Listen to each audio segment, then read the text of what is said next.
আজকে আমরা কই যাইতেছি তো ভিউয়ার্স, যাত্রাপথেই দেখতেছি এগুলো হচ্ছে রাজবাড়ির একটা অংশ এগুলো হচ্ছে ডাক্তার, মানে এগুলা অনেক পুরনো তো ডাক্তার, মানে তারাই বসে মানে হোমিওপ্যাথি ওষুধ আর কি, যেগুলো হোমিওপ্যাথি ওষুধ। মানে এখানে আসলে আপনার কাছে মনে হবে যেন আপনি কোনো ইন্ডিয়ান দেশের অথবা এলাকাতে আসছেন। তো হ্যালো ভিউয়ার্স, আমি এখন আছি রাজবাড়িতে, আর রাজবাড়ির লোকেশন হচ্ছে ময়মনসিংহ জেলার নান্দাইল থানার মুসল্লি ইউনিয়নে পড়ছে এই রাজবাড়িটা। মানে এটা রাজবাড়ি না মূলত, মানে এটা ডাকনাম রাজবাড়ি আর কি। মূলত মানে যে অরিজিনাল নামটা হচ্ছে, এটা হচ্ছে অরিজিনাল নামটা হচ্ছে দেওয়ানজি বাড়ি।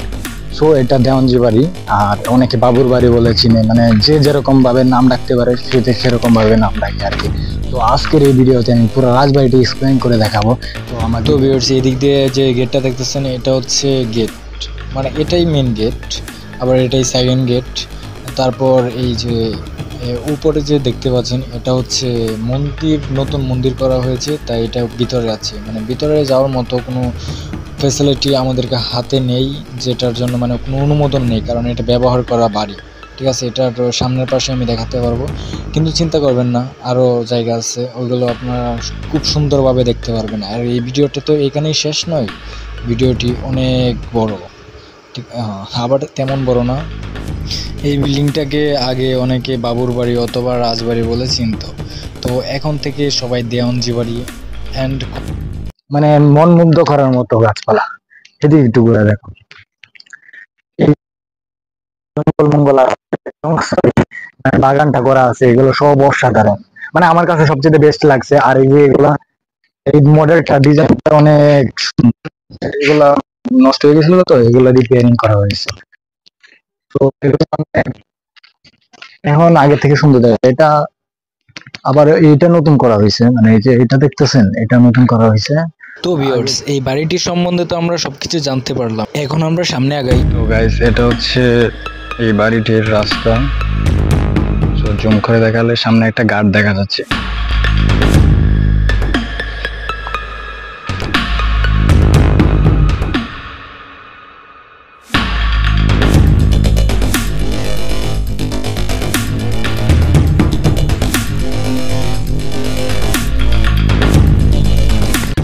তো হ্যালো ভিউয়ার্স, আমরা যখন স্কুলে পড়তাম তখন আমাদের বন্ধু বান্ধব ঠিক এই জায়গাটাতেই বসতো। ঠিক এই জায়গাটাতেই বসে, মানে এখানে বসার মূল উদ্দেশ্য হচ্ছে ওইখানে লুক দেওয়ার। ঠিক আছে, ওইখানে এই যে গার্লস স্কুলের মেয়েরা থাকতো, ওদের মানে ওদেরকে দেখতো। আর কিছু বন্ধু বান্ধব ছিল মানে গাড়ির মধ্যে নানা মানা করতো, আজকে আর কেউ নাই। তো ঠিক এমন ভাবেই সবাই একদিন না একদিন চলে যেতে হবে।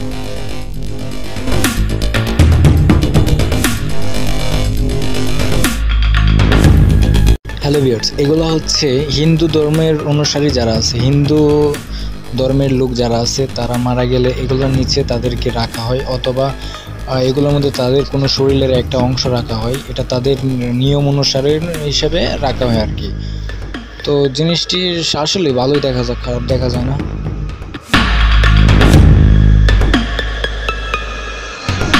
এটা অসাধারণ গাইস, পুকুরটা অসাধারণ, মানে এক কথা বলতে গেলে পুকুরটা অনেক অসাধারণ। আর রাস্তাঘাটের কথা তো বাদই দিলাম, এগুলো অনেক সুন্দর, আমার কাছে অনেক ভালো লাগছে, আশা করি আপনাদের কাছে ভালো লাগবে। আর এই পথ দিয়ে আমি ছোটবেলায় স্কুলে যাইতাম আর কি, সামনে আমার স্কুল দেখা যাচ্ছে।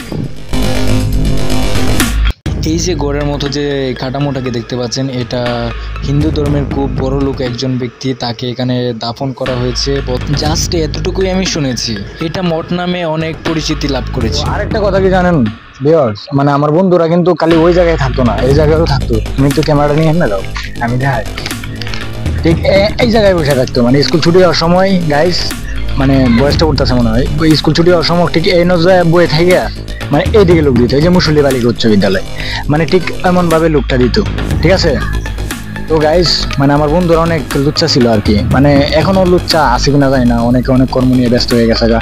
তো আমি ভদ্র ছেলে ছিলাম, ভদ্র ছেলেই রয়ে গেছি। আরেকটা জিনিস দেখাই আপনাদেরকে,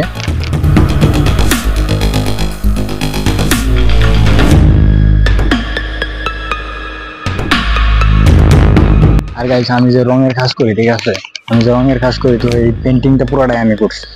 এটা প্রায় 200 বছর পুরনো, আর এটা রং করা হয়েছে 2 বছর হলো, মানে এটা আমি করেছি।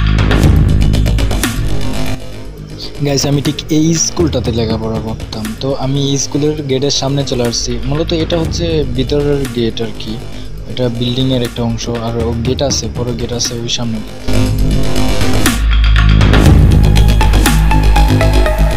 তো ভিউয়ার্স এটা হচ্ছে আমাদের স্কুলের ভিতরের অংশ, মানে ভিতরের মাঠ, এখন ছোট বাচ্চারা খেলাধুলা করতেছে।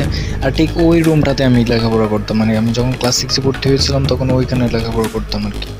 তো আমাদের স্কুলটা অনেক সুন্দর, এইটা অনেক বড় একটা স্কুল, আর ওই পাশে কলেজ রয়েছে, আর ওই পাশেটা ওইটা হচ্ছে প্রাইমারি স্কুল। দেখেন গাইস স্কুলের বারান্দার ছাদের রড পাইসে গেছে, মানে স্কুলটা অনেক পুরনো, তো তাই সবকিছু আস্তে আস্তে নষ্ট হয়ে যাচ্ছে।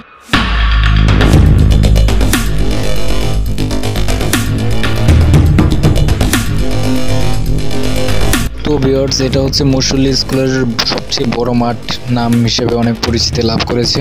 তো এই মাঠে অনেক খেলা হয়, খেলাধুলা হয়, এই মাঠটা অনেক বড় আছে। তো এটা গার্লস স্কুল, মুসল্লি বালিকা উচ্চ বিদ্যালয় আর মুসল্লি হাই স্কুলের মাঝামাঝি একটা মাঠ আর কি, এটা দুটো স্কুলের মাঠ। তো গাইস চলুন আরেকটা জায়গা আমরা দেখে আসি।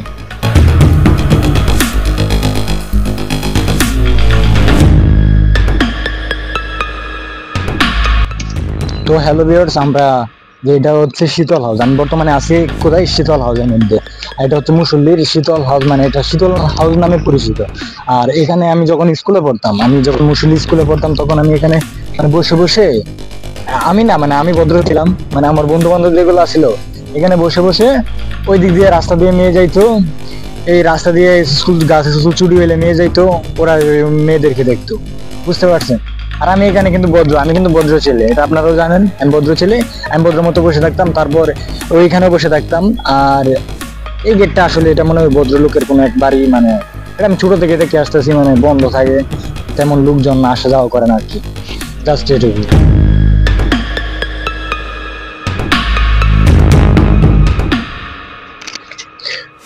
রাস্তাঘাটের অবস্থা খুব খারাপ, ঠিক আছে, বৃষ্টির দিন তো, বর্ষাকাল। তো হ্যালো ভিউয়ার্স, আমার জীবনে যে মুসল্লি নিয়ে কত স্মৃতি পড়ে আছে, মানে বললে বোঝানো শেষ হবে না। মানে যদিও আমি রিলেশন করি না, মানে আমি প্রেম টেম কিছু করছি না, আমি মানে জন্মের পর থেকে আমি সিঙ্গেল, মানে আমি মানে আমার কোনো প্রেমিকা নাই, অথবা আমি কোনো বিয়ে শাদী করছি না যে বলে আমি ইয়াও থাকবো, আমি মানে জন্মের পর থেকেই আমি সিঙ্গেল।